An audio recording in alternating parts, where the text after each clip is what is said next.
Peringatan HUT RI ke-75 tahun 2020 tingkat Kabupaten Aceh Besar berlangsung khidmat dan lancar di halaman kantor Bupati Aceh Besar Senin 17 Agustus 2020. Bertindak selaku Inspektur Upacara Bupati Aceh Besar Insinyur Haji Mawardi Ali.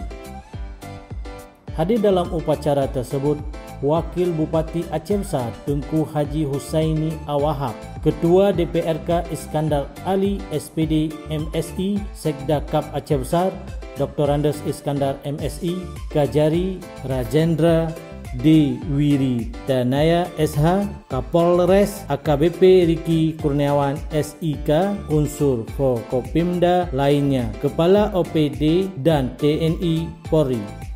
Upacara yang berlangsung mulai pukul 7 sampai 7.45 waktu Indonesia Barat itu dilaksanakan dengan menerapkan protokol kesehatan COVID-19.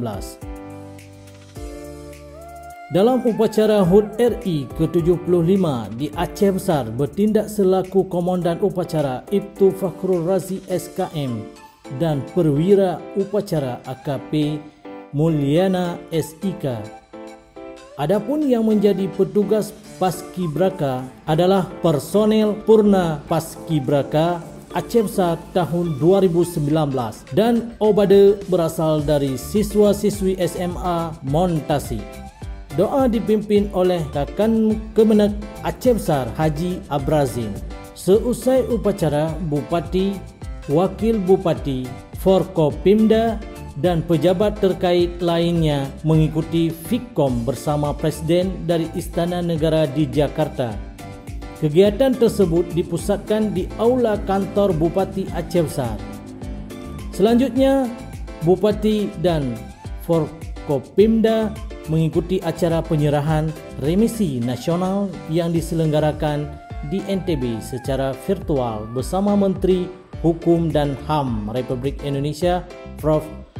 Yasona Lauli, Kepala Rutan Kelas 2B Kota Janto Bambang Waluyo dalam sambutannya merincikan yang mendapat remisi sebanyak 176 orang yang terdiri dari remisi 1 bulan sebanyak 12 orang, 2 bulan sebanyak 39 orang, 3 bulan sebanyak 59 orang, 4 bulan sebanyak 31 orang, 5 bulan sebanyak 21 orang, dan untuk remisi 6 bulan sebanyak 4 orang. Bambang Waluyo juga menyampaikan kondisi penghuni rutan Janto saat ini berjumlah 457 orang, terdiri dari tahanan 173 orang dan narapidana sebanyak 284 orang. Herman, MAN TV melaporkan dari Kota Janto, Aceh Besar.